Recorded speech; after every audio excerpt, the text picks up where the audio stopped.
안녕하세요. 결혼을 앞둔 예비 신부입니다. 이번 달 넷째 주에 친정엄마와 시간을 보내기 위해 연차를 몰아서 쓴 상태였습니다. 제가 초등학교 때부터 집안 사정상 엄마와 떨어져서 자랐었고 연락도 중간중간에 겨우 할 수 있는 상황이었습니다.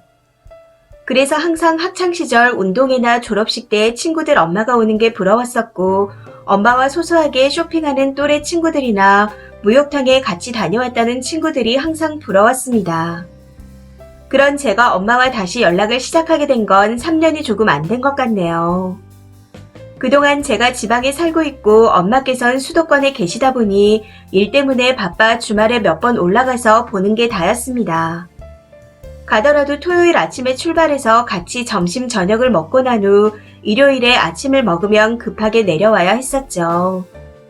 그마저도 코로나가 터지고 나서부터는 자주 가지도 못했었고요.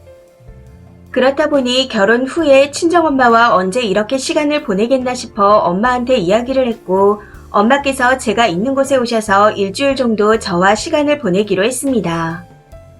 아직 제 자취방을 내놓지 않은 상태라 자취방에서 지내기로 하고 남친은 신혼집에 있기로 했었고요. 엄마와 오랜 시간 함께 지낼 생각에 들뜬 마음으로 남친에게 엄마하고 가족탕도 가고 집 근처 재래시장에서 장도 같이 볼 거다 하면서 어떻게 보낼지에 대한 계획을 이야기하게 되었는데 마사지를 받으러 간다는 말에 서운하다고 말하는 겁니다. 우리 엄마는 마사지 받을 줄 몰라서 가만히 있는 줄 아냐? 하면서요. 어이가 없었던 게 예식 3일 전에 어머님을 모시고 가려고 네일샵을 예약해둔 상태였고 그 사실을 남친도 알고 있었다는 겁니다. 그걸 알면서도 예식 준비 때문에 예산도 빠듯한데 마사지? 하고 짜증을 내며 한숨을 쉬더라고요. 남친 입장에서는 조금 서운할 수도 있겠다 싶겠지만 중요한 건 마사지 비용을 저희 엄마가 내기로 한 상태였고 결혼 예산도 반반 했다는 겁니다.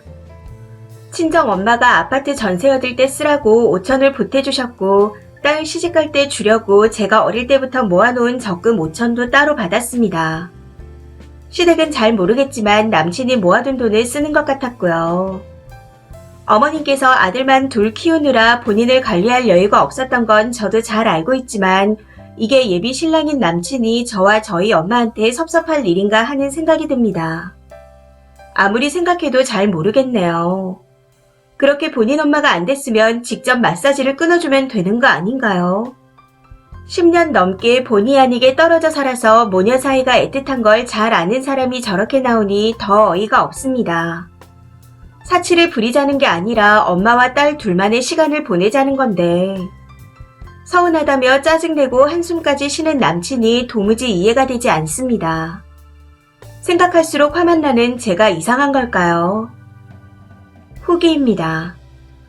푸념처럼 적어놓고 이래저래 바빠서 잊고 있었는데 이렇게 댓글이 많이 달릴 줄은 몰랐습니다. 진심 어린 조언 주신 분들 감사합니다. 우선 마사지 이야기는 남친을 만나 오랜만에 데이트를 하던 중 나온 거였습니다. 연애할 때는 한 번도 그런 이야기를 한 적이 없었고 오히려 저희 모녀 사이를 더 챙겨줬던 사람이라 내가 뭘 들은 거지? 저 사람이 요즘 예민한가? 스트레스가 많은가? 하는 생각을 했었는데 겉으로는 뭐라고? 하는 날선 반응이 나왔었습니다. 엄마 돈으로 다녀오는 거라 예산하고는 상관없다. 너야 엄마랑 평생 살았지만 나는 엄마 없는 빈자리를 평생 느꼈었고 그나마도 결혼하고 나면 더 못 챙길지도 모르니까 일주일만 엄마랑 보내겠다는 거다. 그런데 거기다 입을 대냐? 하고 조금 버럭하게 됐던 것 같아요. 그런 제 말에 남친이 그럼 뭐 갔다 오든지 하고 말하는데 때를 못 가리고 돈을 펑펑 쓰는 철부지를 대하는 듯한 말투가 너무 거슬렸습니다.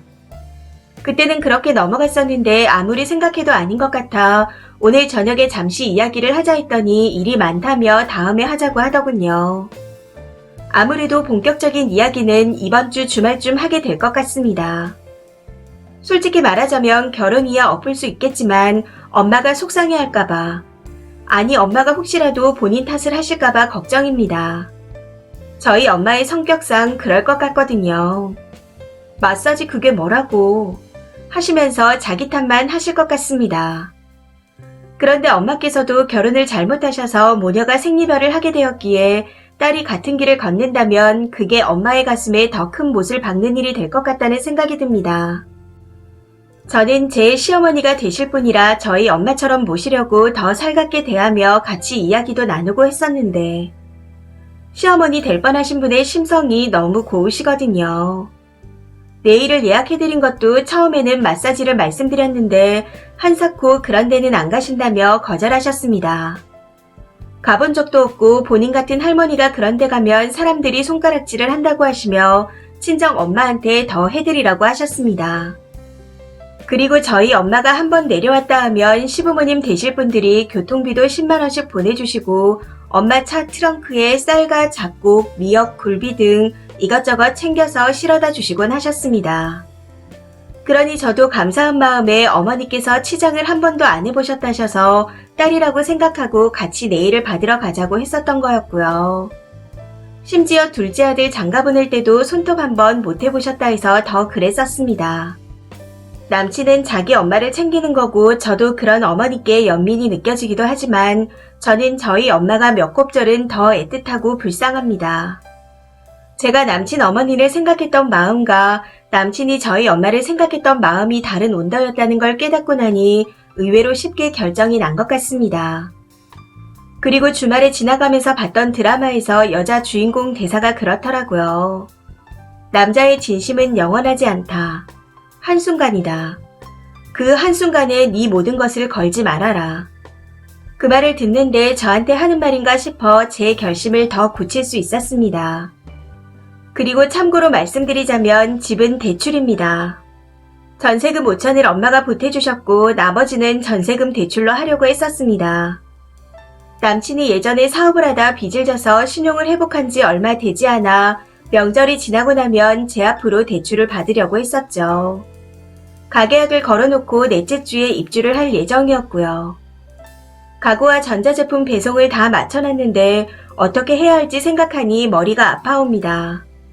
명절을 지내고 엄마와 시간을 보낸 다음 혼인신고를 하고 차곡차곡 제 삶을 쌓아갈 생각으로 기대에 차 있었는데 정리하는 게 맞다는 걸 알고 있지만 선뜻 실행에 옮기려니 마음이 무겁게 느껴집니다. 결론이 어떻게 나든 저도 엄마도 개인적인 사정 때문에 둘이 같이 살 수는 없을 것 같아요. 일단락 되고 나면 한동안은 마음이 허할 것 같습니다. 그래도 이대로 진행했다가는 평생 후회할 것 같기에 하나하나 잘 정리를 해나가려고 합니다.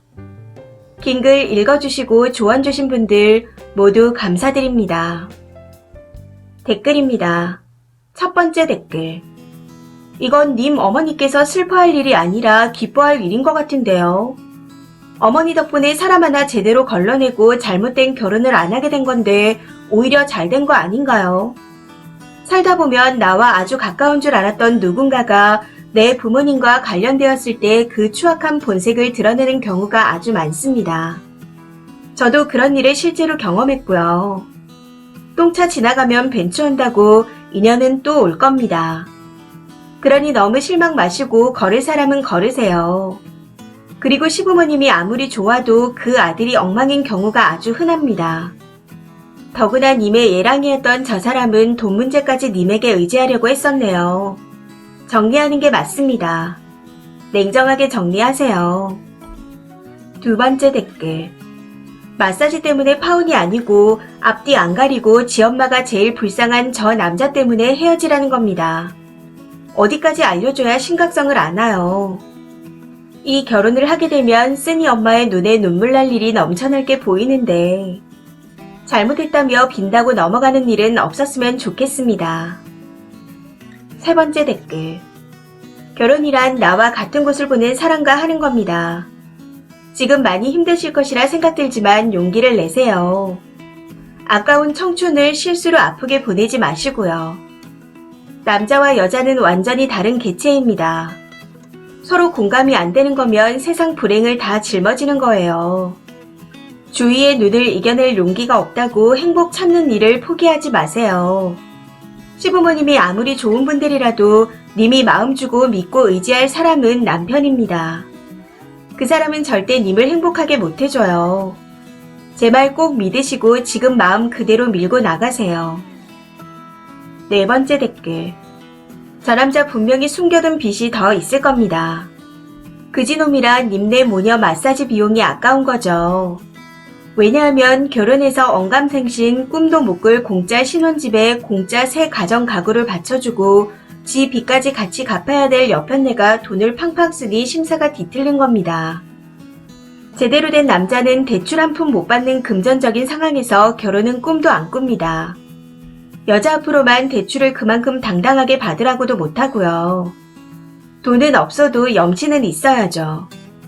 치졸하고 종지만도 못한 그릇, 그마저도 이미 깨져서 줄줄 새는 그릇이네요. 안전이별하세요. 다섯 번째 댓글. 결혼 전에 초기 왔던 사건을 무시하고 결혼했다가 결국 그런 류의 문제로 이혼했어요. 저도 그때 결혼 준비 중이라 힘들고 스트레스가 많아서 그랬겠지 했었고요. 바보같이. 님은 저처럼 고생하지 않고 빨리 그만두시게 되어 다행입니다. 여섯 번째 댓글. 엄마가 파혼을 슬퍼하긴 왜 슬퍼해요. 100세 시대에 그딴 놈을 끼고 사는 게 더 슬프죠. 시어머니 심성 고운 건 며느리가 돼봐야 아는 겁니다. 지금이야 하자 있는 아들 처리 직전인데 뭔들 못할까요? 이 사연은 여기까지입니다. 시청해주셔서 감사합니다.